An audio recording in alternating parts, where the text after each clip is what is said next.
So we've got a new little project for today. It's to make a flag mount for the back of the truck. We started by ordering this piece right here. It's just a hitch mount that adapts to a flagpole. And then of course we have our flagpole. It's not quite designed to our purposes, so we're gonna have to adapt it somewhat to put our flag onto it, which is ready to go. Basically what we're gonna do is we have that pin right there, so we're going to have to put a hole in the base of this flagpole in order for that to be held in there solidly, as well as these eye hooks and clips that will drill and put holes in there and put the eye hooks in, and the clips will go through the high hooks and then be perfect for putting through these eyelets on the flag. So we're just going to do that up real quick and show you our little process. Yeah. Alright, let's have a first look at what we got here.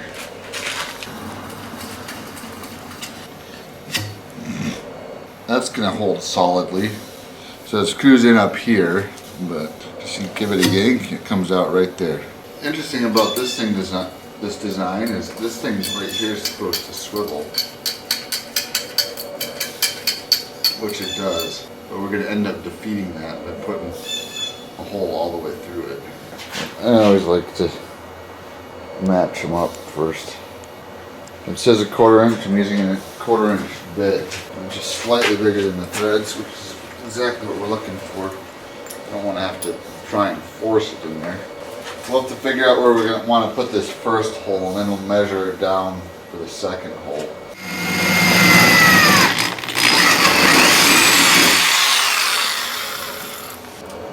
Perfect. We'll get this first eye hook in place to prevent it from spinning.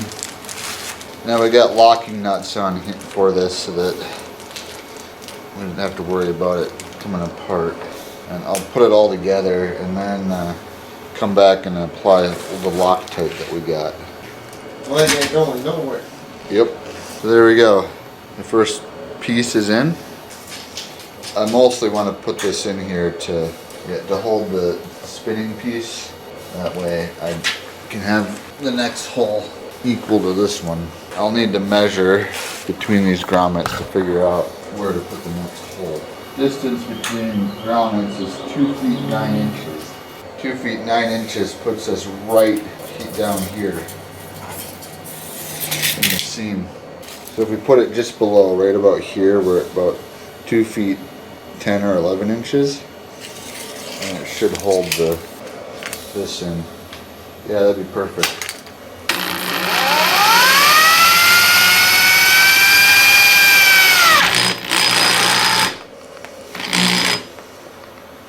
Oh, really? What's a kitchen on? Yeah, reversing it worked just fine. Hey, when in doubt, redneck the fuck out of it.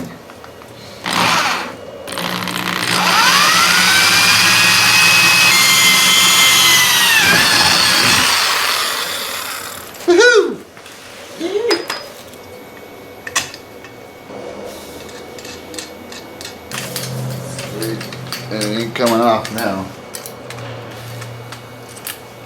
So I'm going to go ahead and put these clips on just to get an idea of how this will hold together. They're called spring stamps. It's basically a mini carabiner. There we go. We got it reversed. There we go. And then of course, put the flag on just as a mock-up. Now before you guys freak the fuck out, just remember, the American flag has been around longer than the Confederate flag.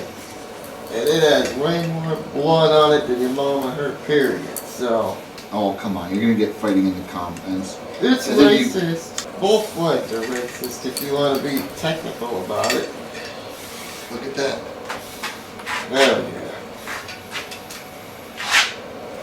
The Confederacy and the South is still very much part of America's heritage. We've moved beyond the racist aspect of it. In fact, if you want to get technical, the war was fought over economics race was just an excuse. And my theory is if the Confederates had won with social change and the way it works in the world, racism would have been abolished in the South anyway. And so my question is, for those that support the Confederate flag, what does it really mean to you? I guarantee you that every single one of them is not going to use racism or slavery as a reason. So that's our little monologue for the day. Just some food for thought. I'm going to take the flag off, and then we're going to get some Loctite and get this tightened down. And we'll get the hole in there for the bottom support. So I'm pretty sure this is 3/8. It's your basic hitch pin, very similar to what we'll use to mount the actual adapter to the hitch. Just a little bit smaller, but it doesn't need to be any bigger than this. And of course the little safety latch, so don't slide out on us while we're driving at 108 miles down the speed limit down the freeway. And then here's my 3/8 inch. I'm going to go ahead and check it. That's actually a little big. Yeah, 5/16 fits in there perfectly.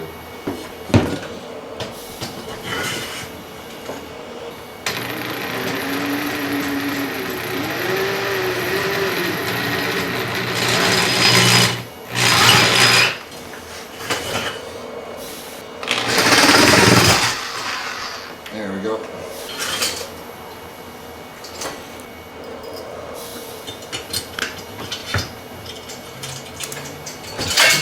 There we go. Now it's pointing straight out the back.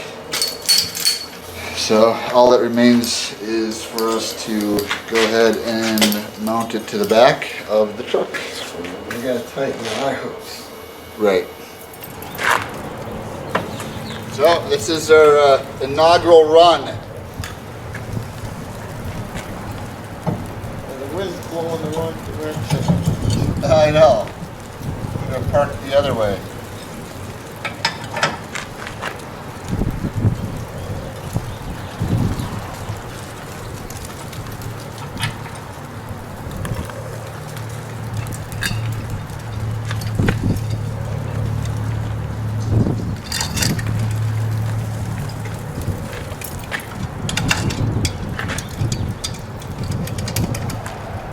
Look how easy that goes up.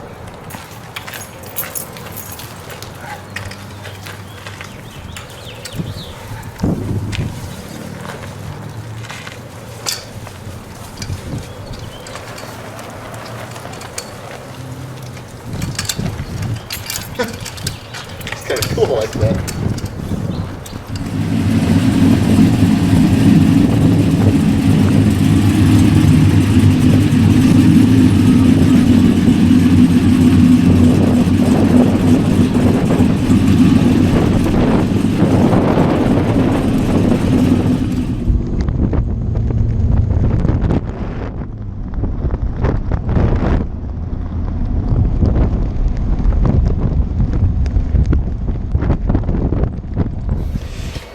Alright, so our original piece was a little bit too much like Sloppy Daniels. So what we went ahead and did is got a more solid piece.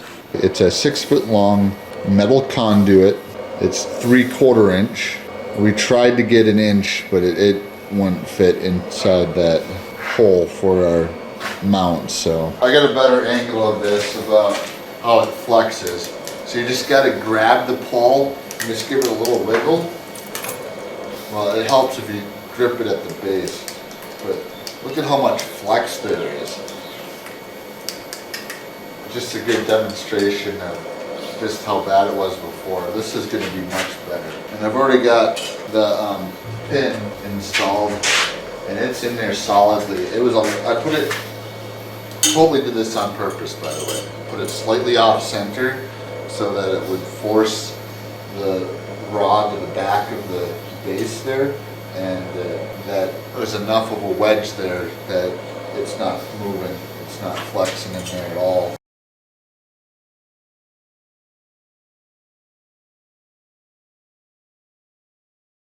We're going to make sure that his ball is secured on the top of his pole.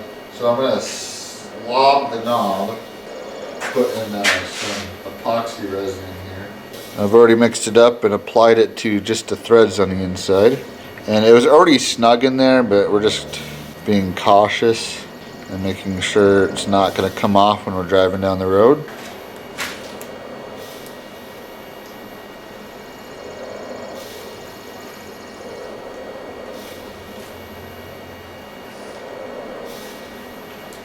There we go.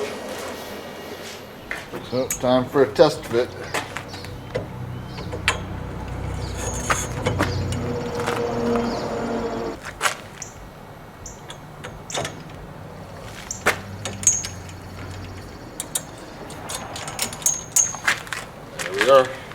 It was super windy the other day. We got some fraying around these corners. It's not bad, but I'm not disappointed. I mean, number one, we got them for real cheap. And number two, the advertisement for these flags didn't mention a thing about them being used for vehicles or high wind. So that turned out excellent. I'm very happy. So there we go. Version 2.0 is complete. All right, so we got a bit of wobble to this, and to compensate for some of that, we have a handy dandy anti-wobble clamp. We'll just put this on real quick and see how it works. All right, after a few twists of the bolts after applying it, you can see I can't move that at all. So the only play is up here, and that's pretty minimal. You're gonna have a little bit of wobble anyway because of the flex of the pipe. I think we're good to take it for a test run.